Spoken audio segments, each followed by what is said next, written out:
మన రక్షకుడైన యేసుక్రీస్తు వారి సర్వోన్నత నామములో శుభాలు తెలియచేస్తున్నాను. కొరింథీయులకు రాసిన 2వ పత్రిక 6వ అధ్యాయం 16, 17, 18 వచనాల్లో పౌలు భక్తుడు ఇలా సెలవిచ్చాడు. దేవుని ఆలయమునకు విగ్రహములతో ఏమి పొందిక? మనము జీవము గల దేవుని ఆలయమై ఉన్నాం.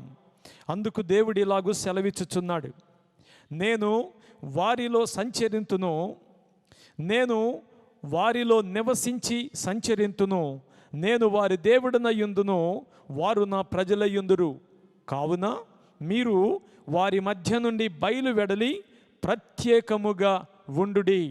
పౌలు భక్తుడు దేవుని సంఘమైన కొరింథీ పట్టణానికి, కొరింథీ పట్టణములో ఉన్న సంఘానికి ఇస్తున్నటువంటి పిలుపు ఈ వాక్యంలో మనకు కనపడుతుంది.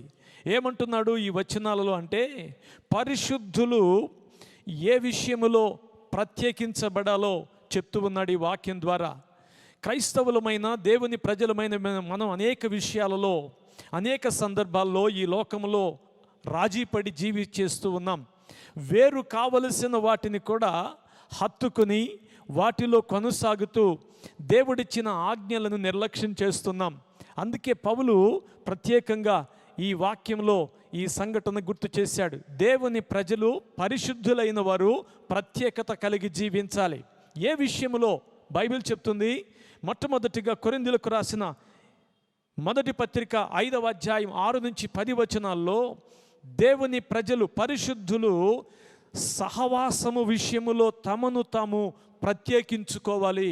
నీవు ఎవరితో సహవాసం చేస్తున్నావో, ఒకవేళ మీ సహవాసము దేవునికి అయిష్టమైనదంటే దాని నుండి నీవు ప్రత్యేకించబడాలి.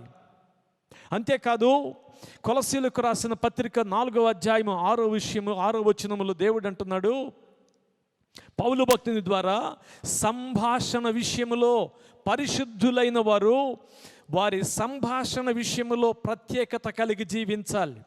ఈరోజు క్రైస్తవులు, క్రైస్తవేతరులు అనే భేదం లేకుండా ఏదైనా ఒక జరగరాని దుస్సంఘటన జరిగితే దాని విషయంలో స్పందిస్తూ దేవుని బిడ్డలైన వారు కూడా దూషణలు, దేవుని బిడ్డలైన వారు పచ్చి బూతులు మాట్లాడుతూ దేవునికి అత్యంత హేయమైన రీతిగా వారి జీవితాలు, వారి భాష ఉంటూ ఉంది. దేవుడు అంటున్నాడు, మీ సంభాషణ విషయంలో మీరు ప్రత్యేకత చూపించాలి. అంతేకాదు యాకోబు పత్రిక 4వ అధ్యాయం 17వ వచనములో పరిశుద్ధులైన వారు తాము చేసే సత్క్రియల విషయములో ప్రత్యేకత చాటుకోవాలి. ప్రపంచంలో సత్క్రియలు చేస్తున్న వారు కోట్ల కొలదిగా, కోకొలలుగా ఉన్నారు. కానీ వారి క్రియలకు భిన్నముగా మన క్రియలు ఉండాలి. ఒక మాటలో చెప్పాలంటే మన సత్క్రియలు నిస్వార్థమైనవిగా ఉండాలి.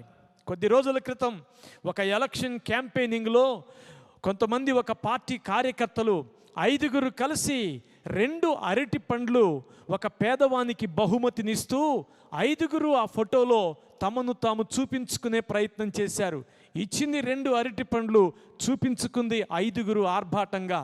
క్రైస్తవులమైన మనము దేవుని పేరట చేసే ఏ సత్కార్యమునైనా ఇలా బాహాటముగా ప్రగల్భాల కోసమో లేక అనేక మందికి దానిని చూపించుకోవడం కోసమో అన్న ఆలోచనతో కాక ప్రత్యేకత కలిగిన వారంగా, ఆఖరిగా ఆదికాండము 13వ అధ్యాయం 5 నుంచి 12 వచనాలలో దేవుడు చెప్తున్నాడు, మన సంబంధాల విషయంలో కూడా ప్రత్యేకత కలిగిన వారంగా ఉండాలి. అబ్రహాముతో లోతు బయలుదేరాడు. అద్భుతంగా వారి ప్రయాణం సాగింది. అనూహ్యంగా ఆస్తులు పెరిగిపోయాయి. ఆ సమయంలో దావీదు ఆ సమయంలో అబ్రహాము నుండి లోతు వేరవడం ద్వారా దేవుని వాగ్దానం అబ్రహాము జీవితంలో సార్థకమైంది.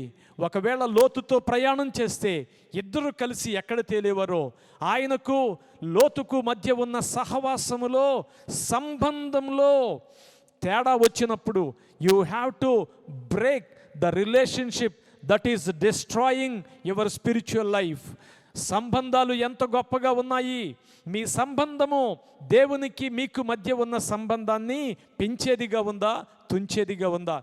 దేవుడు చెప్తున్నాడు, పరిశుద్ధులారా, మీ సహవాస విషయములో ప్రత్యేకత చాటుకోండి, మీ సంభాషణ విషయములో ప్రత్యేకత కలిగి ఉండండి, మీ సత్క్రియల విషయములో ప్రత్యేకత చాటుకోండి. ఆఖరిగా అంటున్నాడు, మీ సంబంధాల విషయంలో కూడా ప్రత్యేకత కలిగి జీవించండి. అట్టి ప్రత్యేకత కలిగిన వారుగా ప్రభు మనలను స్థిరపరచునుగాక.